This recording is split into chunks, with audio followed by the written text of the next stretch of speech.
Assalamualaikum warahmatullahi wabarakatuh. Shalom, Om Swastiastu, Namo Buddhaya, Salam Kebajikan, Tabi Pun. Yang terhormat Ibu Elda Murniati SMHU sebagai dosen pengampu mata kuliah Metodologi Penelitian dan Penyelesaian Hukum Fakultas Hukum Universitas Lampung.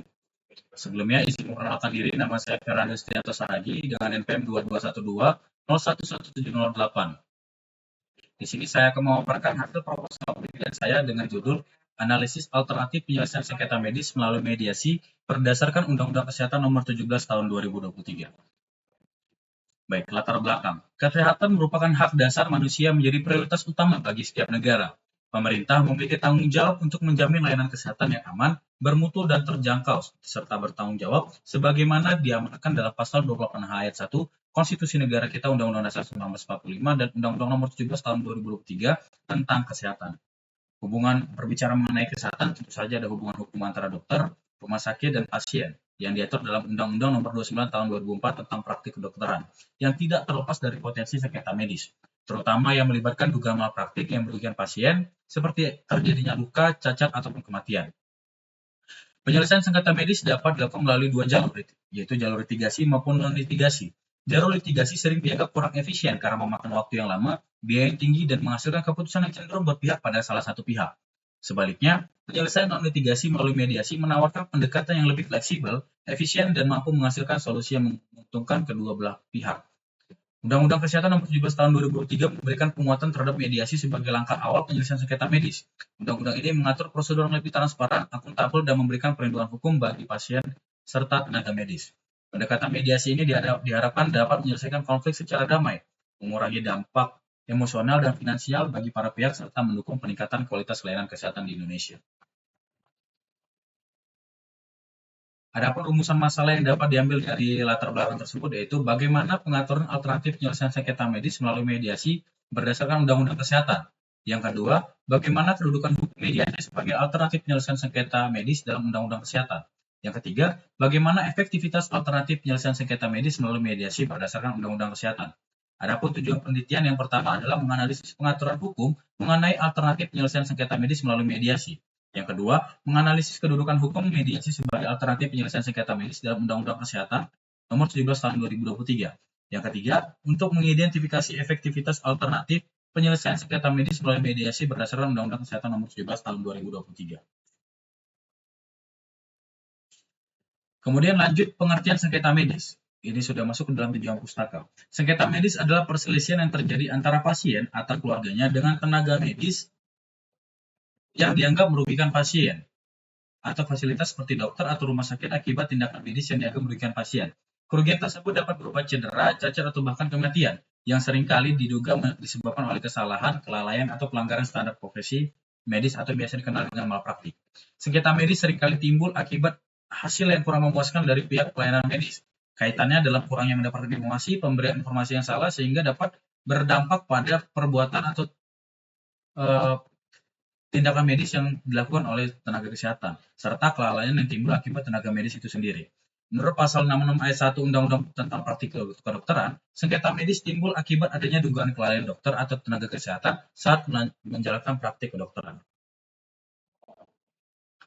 Baik, karakteristik sengketa medis. Sengketa medis tersendiri memiliki karakteristik. Yang pertama, melibatkan dimensi etika, hukum, dan profesionalisme. Yang kedua, menyentuh aspek emosional pasien, keluarga, dan tenaga kesehatan. Dan yang ketiga, berisiko merusak reputasi tenaga medis, kesehatan, dan institusi medis. Kemudian pengertian mediasi. Mediasi merupakan proses penyelesaian sengketa dengan musyawarah yang sesuai dengan landasan negara Indonesia, yang mengedepankan proses penyelesaian berdasarkan kekeluargaan, sesuai dengan landasan sosiologis yang sudah diterapkan oleh masyarakat Indonesia. Mediasi merupakan salah satu bentuk alternatif penyelesaian sengketa yang mengutamakan dialog, musyawarah, dan kompromi dalam mencapai kesepakatan antara pihak-pihak yang bersengketa. Kerangka hukum mediasi di Indonesia. Kerangka hukum mediasi di Indonesia diatur dalam beberapa peraturan perundang-undangan. Yang pertama, Undang-Undang Nomor 30 Tahun 1991 tentang arbitrase dan alternatif penyelesaian sengketa, yang merupakan dasar hukum mediasi sebagai alternatif penyelesaian sengketa di Indonesia. Yang kedua, Perma Nomor 1 Tahun 2016 tentang prosedur mediasi di pengadilan, yang menjelaskan bahwa setiap perkara perdata harus wajib melalui proses mediasi terlebih dahulu sebelum masuk ke dalam tahap persidangan. Yang ketiga, Undang-Undang Nomor 17 Tahun 2023 tentang kesehatan, yang menjelaskan bahwa setiap sengketa medis wajib melakukan proses mediasi terlebih dahulu sebelum dilimpahkan ke dalam proses persidangan. Dalam Undang-Undang Kesehatan tersebut juga mengatur terkait sertifikasi kompetensi mediator yang dapat melakukan mediasi dalam beracara dalam mediasi di penyelesaian sengketa medis maksud saya. Efektivitas mediasi dalam sengketa medis. Efektivitas alternatif penyelesaian sengketa medis melalui mediasi berdasarkan Undang-Undang Nomor 17 Tahun 2023 tentang Kesehatan dapat dilihat dari sejumlah aspek yang diatur dalam Undang-Undang Kesehatan. Yang pertama, mediasi sebagai langkah awal wajib. Undang-Undang Kesehatan menetapkan mediasi sebagai langkah awal yang harus ditempuh sebelum sengketa medis masuk ke jalur pengadilan. Hal ini mendorong penyelesaian konflik secara damai sehingga mempercepat penyelesaian sengketa dan mengurangi beban sistem peradilan.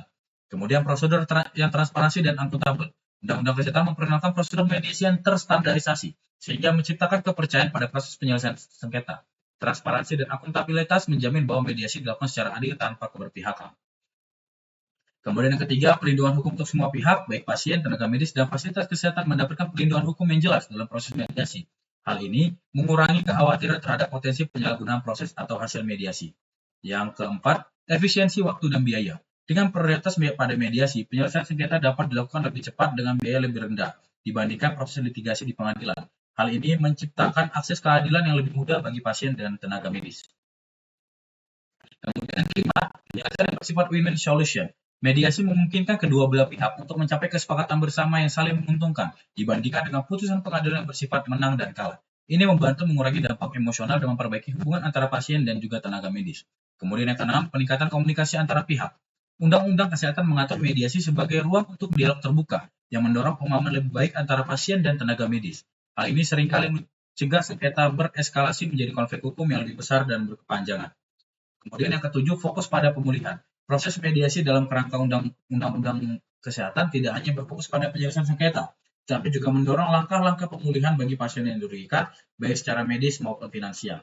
Dan yang terakhir, mendorong kualitas pelayanan kesehatan. Dengan mediasi sebagai mekanisme penyelesaian sengketa, tenaga medis dan fasilitas kesehatan didorong untuk lebih memperhatikan standar pelayanan kesehatan dan komunikasi dengan pasien, sehingga dapat mengurangi potensi sengketa di masa depan.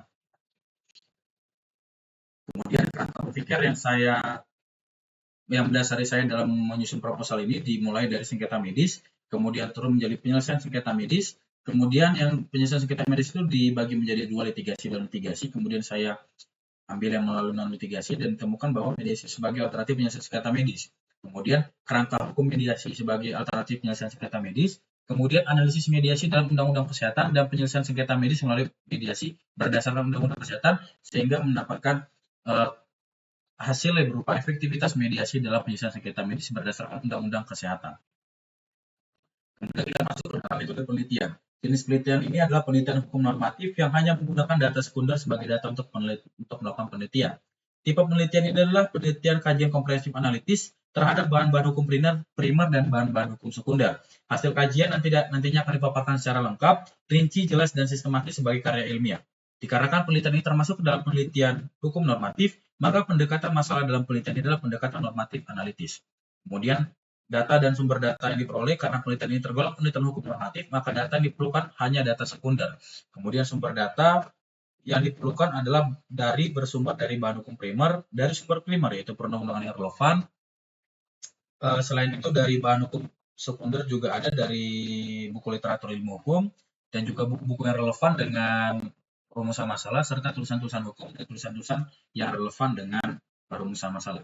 Kemudian metode pengumpulan dan pengolahan data. Pengumpulan data dilakukan dengan studi pustaka yang meliputi sumber primer, yaitu perundang-undangan yang relevan dengan permasalahan, sumber sekunder yaitu buku-buku literatur ilmu hukum, serta buku-buku yang relevan dengan permasalahan, dan juga tulisan-tulisan hukum dan tulisan lainnya yang relevan dengan permasalahan. Kemudian mengenai pengolahan data yang sudah terkumpul kemudian diolah melalui tahap pemeriksaan atau editing, penandaan atau coding, penyusunan atau rekonstruksi, dan sistematisasi berdasarkan pokok bahasan dan subpokok bahasan yang diidentifikasi dari rumusan masalah.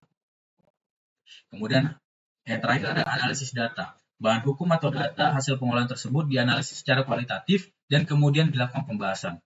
Berdasarkan hasil pembahasan kemudian diambil sebuah kesimpulan sebagai jawaban terhadap permasalahan yang diteliti. Baik, terima kasih. Sekian